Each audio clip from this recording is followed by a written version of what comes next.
Welcome to the Deep Dive, your shortcut to being well-informed. Today, we're jumping into a really interesting paradox. Technology connects us like never before, right?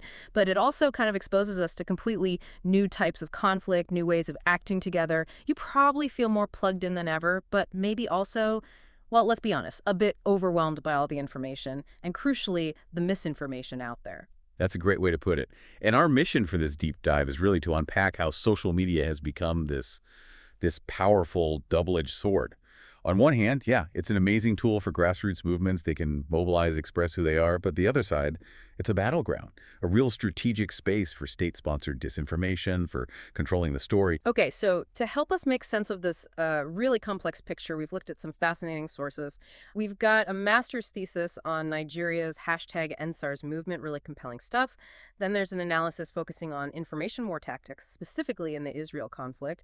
And finally, a review looking at social media's strategic part in cyber warfare, especially regarding the Russia-Ukraine conflict. Our aim is to pull out those key insights, maybe some surprising facts just for you. So where should we kick things off? Let's start with a really powerful example of digital activism, Nigeria's #EndSARS movement. This was back in October 2020. It was mainly youth-led, protesting police brutality, specifically from this unit called SARS, the Special Anti-Robbery Squad. And it really felt like a new kind of protest era starting. Okay, #EndSARS. What made it so different, especially if you compare it to, say, earlier movements in Nigeria? Was it truly operating on another level? Oh, absolutely. What's really striking is how decentralized it was, almost leaderless and just, fueled almost entirely by social media. Think about earlier protests like Occupy Nigeria in 2012. They relied heavily on physical rallies, traditional media, that sort of thing. #EndSARS, though. It was all about Twitter, Instagram, Facebook, real-time coordination, crowdfunding, even gathering evidence of police abuse. It was, digital from the get-go. That is seriously innovative. I do remember hearing stories. Didn't the government try to clamp down by freezing bank accounts? So when they hit that kind of direct state pushback, what did they do? How did they get around that? I heard something about the money side was quite clever. Yeah, they didn't skip a beat. When the official bank accounts got frozen, the organizers just switched. They pivoted to cryptocurrency donations. And that's not just being adaptable, right? It shows a fundamental shift. Movements can potentially bypass the old gatekeepers, operate on these fluid, decentralized networks, makes them incredibly hard for states to shut down using the usual playbook.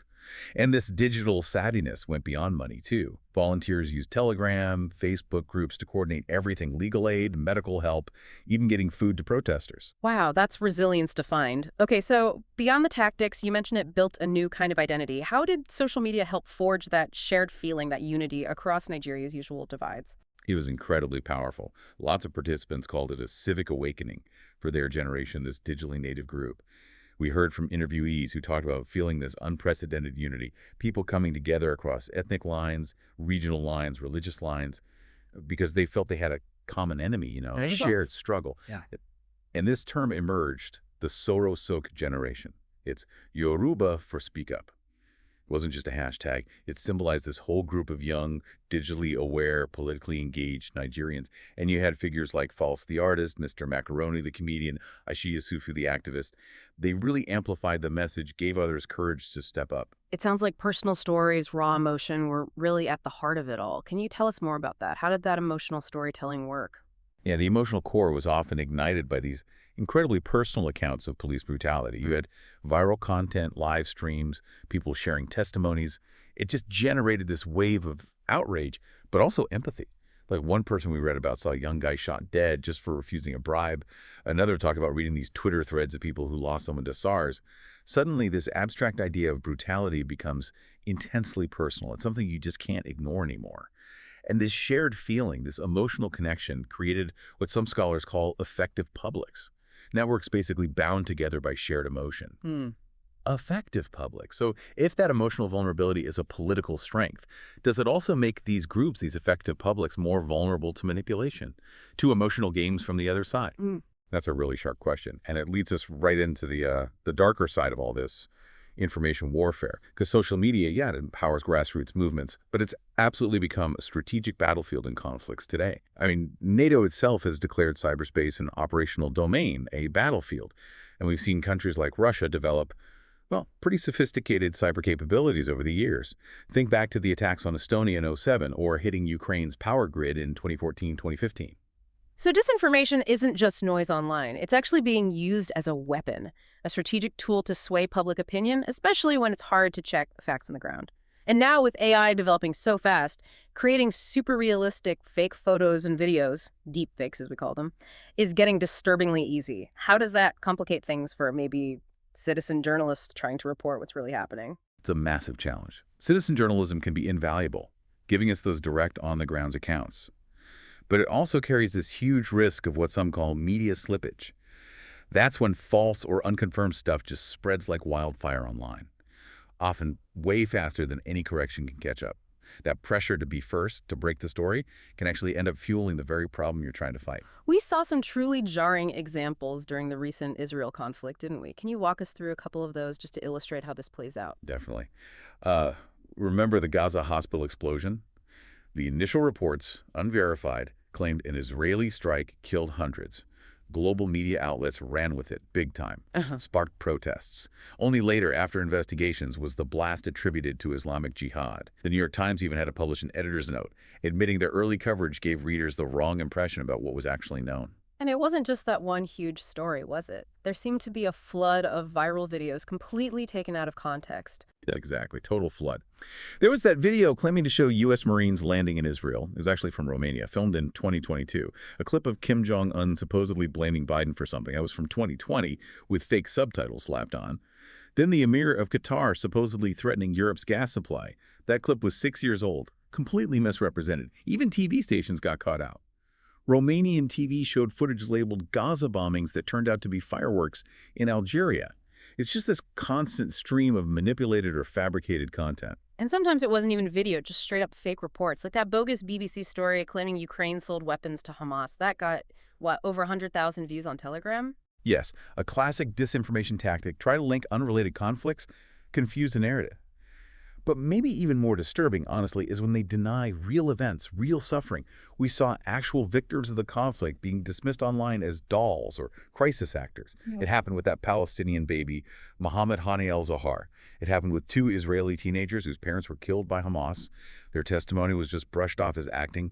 That adds this really chilling dimension where even undeniable tragedy is reframed as some kind of performance. It really is a digital war zone. Okay, so beyond spreading lies, another key tactic is just shutting down dissent, right? We saw that very clearly with #EndSARS. How exactly did the Nigerian government push back against that digital activism? They used a whole toolkit, really. Online surveillance was one, targeted harassment of activists, content censorship Instagram pages, YouTube channels showing protest footage suddenly getting taken down, and then more direct punitive actions, like freezing the bank accounts of people they saw as leaders. One person interviewed, who worked at a bank, literally saw those instructions land on their desk. It really shows that double-edged nature of being visible online. Yes, platforms empower you, but they also make you a target for state retaliation. The government even banned Twitter entirely for a while and pushed their own counter-narratives, blaming protesters for looting, denying the shootings at Lekki Tollgate. But the activists showed incredible resilience again, didn't they? Adapting, moving to encrypted apps like WhatsApp and Telegram because they were worried about being watched. We've even seen that kind of adaptation on a bigger scale, like in the Russia-Ukraine conflict. Ukraine's digital transformation minister put out a call to arms on Telegram for a civilian cyber army to attack Russian websites. It just shows how this digital space keeps shifting, both sides constantly adjusting their strategies. Absolutely, it's like this ongoing game of digital chess. Which brings us to, well, how do we navigate this contested space, especially thinking about the outcomes of movements like #EndSARS? Participants often had mixed feelings, right? Pride in mobilizing so many people, getting global attention, but also real frustration that fundamental changes didn't really happen. Right. There was that symbolic victory when SARS was officially disbanded, and some concrete wins like getting the Lekki tollgate fees dropped. Yeah. But the underlying police brutality, sadly, that seems to have continued. Still, it sounds like the longer-term impact was significant, that civic awakening among young people, a move towards more sustained political engagement. You mentioned they even used #EndSARS tactics in the 2023 elections. That's right. The hope, the vision for future activism seems to be something more structured, definitely more inclusive, combining that digital savvy with solid offline organizing and really committing to holding power accountable over the long haul. It's about shifting from maybe just spontaneous anger to more deliberate, ongoing civic action. So, thinking about you, our listener, navigating this information war. What are the practical takeaways? How can you empower yourself? Maybe we can break it down by who needs to do what, starting with policymakers. Okay, policymakers. They definitely have a crucial job here. They need to create frameworks that, balance protecting free speech, like under Article 19 of the Universal Declaration of Human Rights, which also notes responsibilities come with rights with actually fighting harmful disinformation. They could set up specialized agencies, maybe learn from things like the UK's Resist2 toolkit, which helps organizations brace against disinformation. And of course, they need to invest in the tech sideways to detect and combat automated bots, troll farms, that kind of thing. And what about the private sector? Social media platforms especially, they're right in the thick of it. Huge responsibility there. They absolutely must have clear policies to protect human rights online. They need to invest in media literacy training, not just pushing it out to users, but for their own staff, their content moderators, and constantly work on improving how they handle content moderation and user reporting. Transparency is key, and working closely, proactively with independent fact-checkers. Okay, and finally, for you listening right now, the individual user, your role is critical too, isn't it? What steps can you take? Absolutely critical. First off, actively work on your media literacy skills. There are online courses, good resources out there. Second, make fact-checking a reflex. Before you share something, especially if it feels sensational or triggers a strong emotion, verify it. Use reputable sources. Question bias framing. Third, look closely at sources. Be wary of fake news sites. Check the URL, the domain name. Does it look legitimate? Fourth, engage responsibly. Use the platform tools to report false information. And really importantly, try not to engage directly with disinformation. Don't like it, don't share it, don't even comment angrily on it, because often that just gives it more visibility. You accidentally amplify it. And maybe most crucially, diversify your newsfeed. Deliberately seek out a variety of sources, different perspectives. Break out of those echo chambers. It's not just about avoiding bad info, but about building cognitive empathy, that ability to understand viewpoints very different from your own. That's vital for making sense of these contested narratives. What a journey. It's clear these digital tools offer amazing potential for people to come together for that civic awakening we talked about. But wow, the challenges are huge too. State pushback, pervasive misinformation. It really does feel like that digital chess game you mentioned. Constant moves and counter moves. It really does. And it underscores that this fight over the narrative, over truth itself, is very much ongoing. So maybe the thought to leave everyone with is this. In an age where it's getting harder to tell truth from manipulation, where global stories are constantly being fought over, how will we, all of us, as digitally connected citizens, keep defining, defending, and maybe even reshaping our shared reality and what we hope for the future?